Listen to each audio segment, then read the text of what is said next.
You ever have one of those days that starts off great but ends up in a big steaming pile of dropped tools?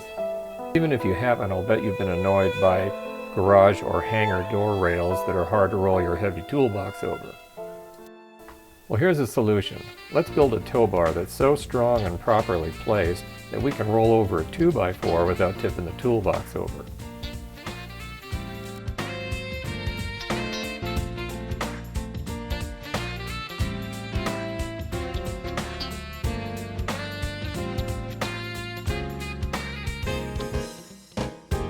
Now, in full disclosure, I've never had a tall tool chest combination tip over like that, but I have seen it happen. And it's one reason that in my professional career, I always used long, low toolboxes that had a lot of upper clearance and a low center of gravity. But recently, when I purchased the rollaway tool chest and toolbox combination that I'm using for this rebuild series for the channel, I had to get a tall combination because I just don't have the space in my new garage. And that reminded me again of this problem of tip overs. The other problem that I wanted to deal with was the hassle of trying to drag a heavy toolbox over a crack in the concrete or over a door rail. Now, back in the 70s, when we road raced motorcycles and cars, we used little red wagons to carry things around in the pits, and we never had a problem with obstacles because you sort of lift the front axle with the tow bar that you're pulling it with. I've also spent many years hauling carts like this one loaded heavily with fishing gear when I was surf fishing.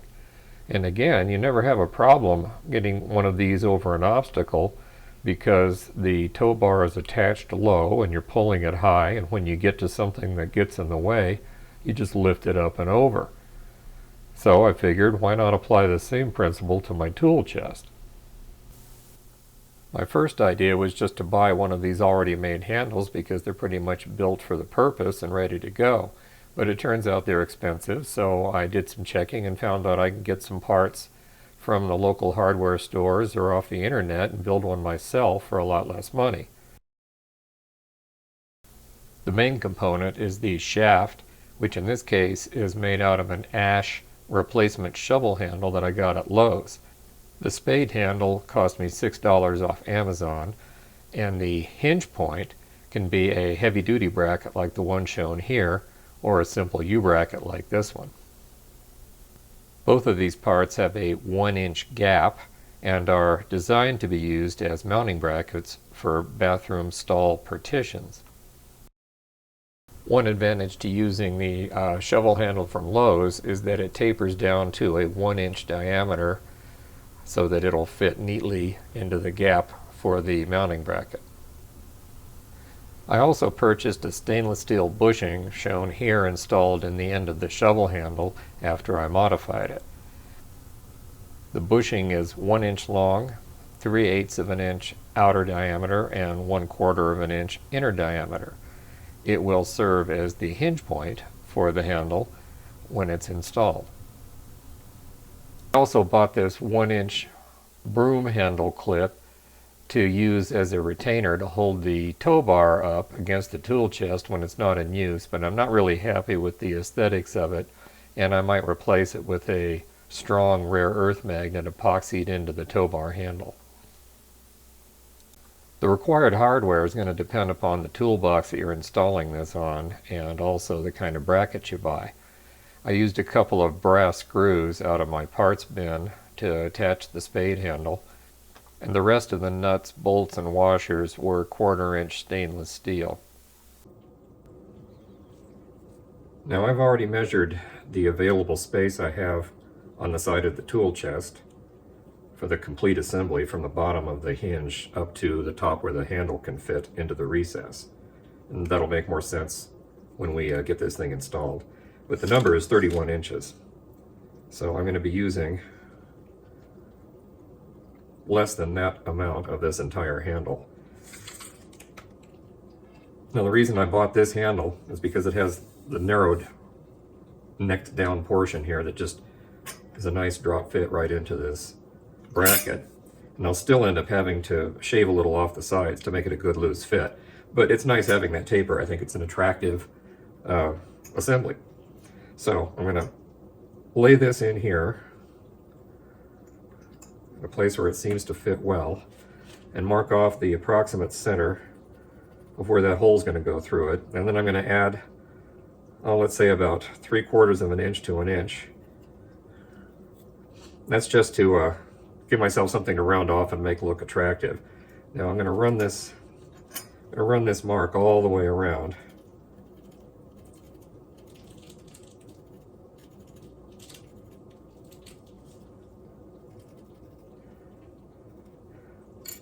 Okay, there. Now when I lay this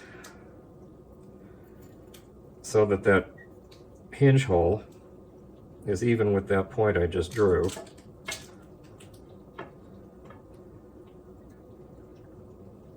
now I have to decide, do I want to use the lower hole or the upper hole? The lower hole would be a stronger assembly, so I'll go with that. Oh, you know what yeah, I'll go with that. No, I'm thinking while I'm doing this. If I make it so that it fits at the upper hole, then I can always lower it and still have this handle fit into the recess on the side. Again, if that sounds confusing, it'll make more sense when I show you how it fits on the tool chest. So I'm going to design it to fit into the upper hole, and then I can always drop it into the lower hole. If I design it so that it fits the tool chest with only the lower hole, I'll never be able to extend it up higher. So that's going to be, the upper hole is my hinge point.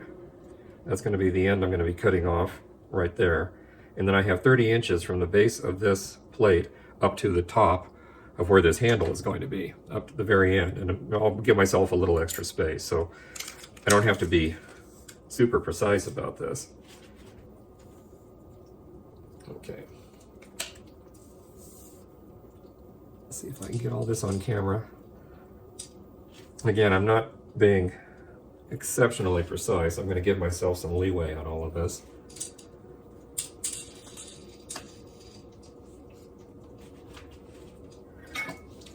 Of course, this thing tries to roll.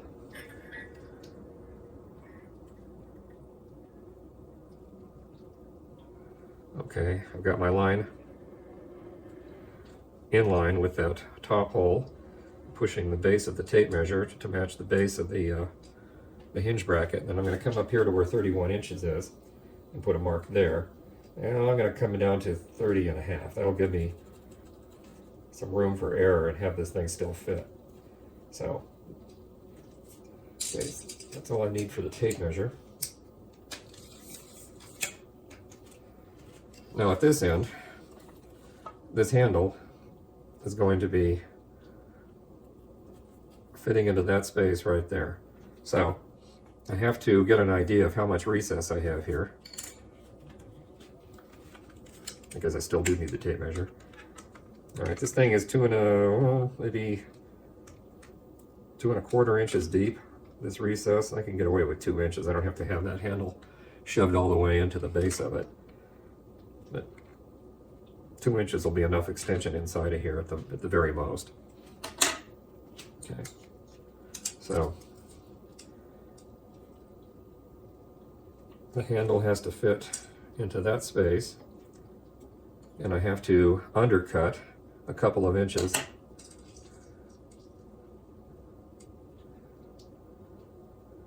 So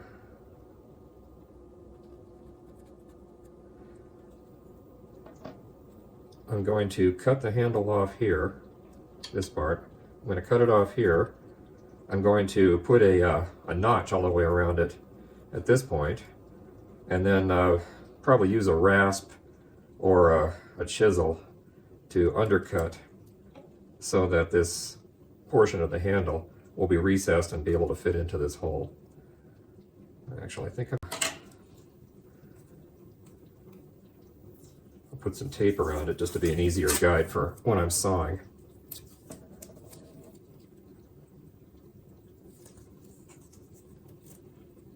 And yes, I'm going to go back and check my measurements in a second here.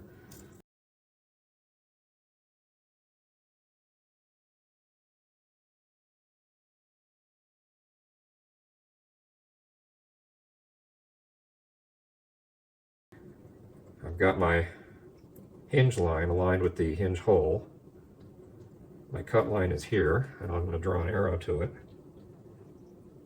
to make sure I know where I'm supposed to cut. And on this end, my handle has to fit within that space. So total length of that should be under 31 inches, and it is, give or take. My base of the handle is going to butt up against the ridge that I will file out up to this point, and that leaves that much space to go up inside of here for permanent attachment. So I'm good. Oh, let me do that, yeah. Make sure that I know where my cut lines are. So I'm going to cut it on the inside edges of these two pieces of tape. Now I'm ready to take this outside. After sawing the handle end to length, I have to make a recess for the handle to fit over on the shaft. And you may notice that I've already made a recess on this end, but as often happens with the creative process, I've decided to lengthen that recess to give it more material inserted into the handle, just to make it a little sturdier. So I've moved my tape down to my new dimension. Now what I'm showing here is a razor saw. What I'm going to do is go all the way around that tape edge with this razor saw to form a nice sharp cut, a kerf that goes all the way around the shaft. That way when I use my rasp to remove the material in that area, it won't chip out and make for an ugly joint. Now if you're just doing this for functional purposes, you don't have to go to these kinds of steps, but I am concerned with aesthetics, and so I'm going the extra route of putting that kerf in there. If you're curious why I'm working on a Black & Decker Workmate, it's because I don't have a workbench yet. This is a completely empty garage. I have no workshop as yet. My wife and I just moved here from another state, and I left my nice two-car garage workshop behind me. I also gave away most of my tools to a young man who is just starting his mechanic career. And in fact, this tool chest I'm working on is one of the very first items I purchased here to start out my new workshop. This tool chest series is just the first of a long sequence that's going to follow my complete development of building a workshop from scratch. And let me tell you, it's a real challenge after having accumulated tools and equipment for literally 50 years. Leaving that all behind and starting over is a real adventure. The reason my wife and I had to move to another state is because my school district cut back on shop programs and forced me into early retirement at half pay, and my wife lost her job during COVID. So we used most of our savings to pay off my son's college loans and to pay for the move, which is a pretty expensive process if you've never done it. Moving from one state to another is just an expensive way to pay professional movers to break all your furniture. At any rate, I'm back in my home state of Colorado, and we love it here, and I have the pleasure of starting a workshop from scratch, and I'm going to share that process with you. All right, now back to the broom handle, I'm rasping the wood away. You know, don't try to get too fancy with this. This area is going to be all hidden underneath the grip anyway. Notice that I rasp at an angle towards that kerf I just made with the razor saw. That gives me a nice sharp edge. And once I've gone all the way around rasping that material away, then I will even it up by leveling out the file and straightening that cut all the way to the end of the shaft. Like I said, it doesn't have to be too precise. When I get close to the final dimension, I will put the grip up there and try it for fit. It obviously is stronger if you can make that spade grip fit tighter on the handle. Once this gets close to final dimension, I'm going to smooth it up with the sanding block.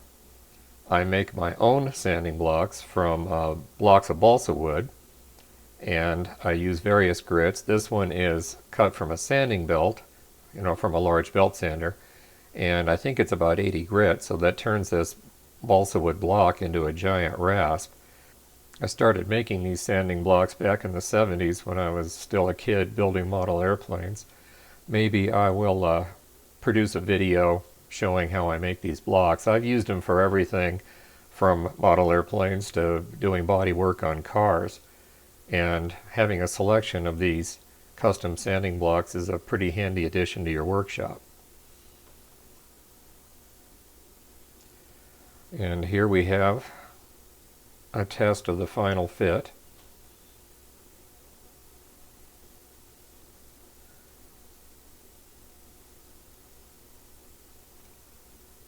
Good snug fit. I want that thing to go in there tight so it doesn't wiggle around if the wood shrinks in dry weather. And it will be attached with a couple of screws, or I suppose you could do it with a bolt. And that's it for that end of the handle. What I'm doing here is drilling a couple of pilot holes for the brass screws that will attach the spade grip to the wooden handle. Eventually I think I'm going to drill a single hole all the way through and use a bolt. Now it's time to cut the other end to length, and again I'm using a razor saw to make a nice sharp kerf all the way around, and that'll be followed up by using a pull saw. What I mean by the term pull saw, as in P-U-L-L, is that the teeth are arranged so they cut on the backstroke instead of the forward stroke. And that has a tendency to straighten the cut. It makes it easier to make a good straight cut, and I find them very useful. If you haven't got one, I definitely recommend buying one. Okay, now it comes time to drill the hole for the bushing through the bottom end of this handle. Now I do want the bushing hole to be parallel to that spade grip. So what I'm doing here is using the square portion of a machinist square. That is, I've taken the rule out of it. You can see the ruler portion sitting over to the right. And having it set there on the work surface, it just gives me a visual reference. Once I've drilled a pilot hole, I'm going to insert the drill back into the hole and see how it looks compared to the position of that square. Again, I'm not going to be obsessive about it. I just want it to look approximately right. And now here, after I've drilled the final 3/8 inch hole for the pilot, I'm checking to see if it's indeed parallel to that spade grip, and it looks good enough for me. Now it's just a matter of workmanship. I want to round off the end with the rasp, just make it a good pleasing shape so it looks like I actually did this on purpose and not by accident. Again, you can cut this thing off just raw, leave all the splinters of wood, install it that way, and I don't think anybody ever is going to criticize, the aesthetics of the handle you put on your tool chest. But if you do like to go the extra mile and make things look pretty like I do, it's definitely worth a few extra minutes. Once again, I'm using my homemade sanding blocks to do the final rounding. Here I'm checking to see if that radius I just generated seems to look right in the bracket I'm going to use. Or at least what I intended to use. It turns out that I finally used the smaller of the two brackets just to see if it would work.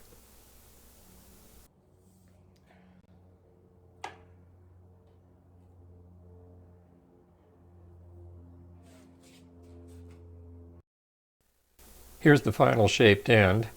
I narrowed it a little bit more so that the bushing ends will stand proud of the surface, and that's just to make sure that the bushing itself takes up all the clearance and that the shovel handle moves freely. I've also applied some thin CA glue to the exposed portions of the wood that were sanded away, or the original, I think it's a polyurethane finish provided by the manufacturer, was removed. So I just wipe on some thin CA in that whole area to keep it from absorbing too much moisture. I may add more of a finish later, but this is enough to preserve the appearance, and it looks good enough for me for now. Now it's time to install the bracket, and here I am using an automatic center punch after I measured out the hole locations. I decided to go with the smaller of the two brackets at first. If it doesn't seem stable enough, I can always try that bigger bracket that has the wider footprint. After I use the automatic center punch, then I use a standard punch and a hammer to deepen the holes. After doing the same thing to the bottom of the tool chest, it's time to drill the holes. I think I used a number 30 pilot, but again, it really doesn't matter what size you start with, just so long as it's smaller than the final size of 1/4 inch. It gives you a chance to adjust the hole positions if they're slightly off. Notice that I'm working with gloves and a heavy shirt on. It's because the temperature is about 15 degrees the day I was working, and I have to work with the garage open for the light because it's unheated and I don't have lights in yet. And there it is with my excessively long bolts. I'll cut those to length later. All of these bolts are just temporary. They're to see how well this assembly works. It's a kind of a trial run, and I'm going to use self-locking nuts for the final assembly. Here's that broom clip I'm going to use to hold this thing up in position. I'm just going to unrivet the clip itself and put it on with a screw for now. And this is the big payoff. Will it let me tow this tool chest over an obstacle? For a proper before and after comparison, I'm pulling this chest at the top where a normal handle would be, just to show you that it will not go over pulling it with any of the handles that the manufacturer provides. But one little tug with this new handle and over it goes.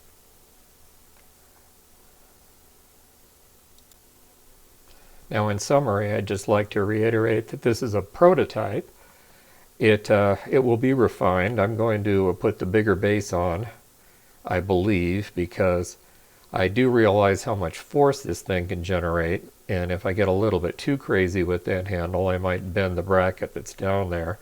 I just wanted to see if it would work. So the next modification will be to put the bigger bracket on. I think I'm going to eliminate that clip that holds it in the upper position and put a magnet on, and then finally, if I do anything else, maybe I'll just paint this to match the red of the cabinet itself. And I think that's about a wrap. This could be a very useful tool for many of you, and I hope you enjoyed the process of seeing me develop it.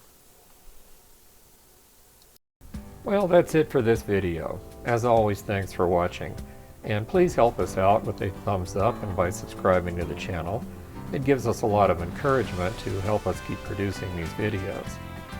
Stay tuned for more in this series of repairing and modifying the tool chest, and also in the continuing series of developing and building a workshop from a one-car garage.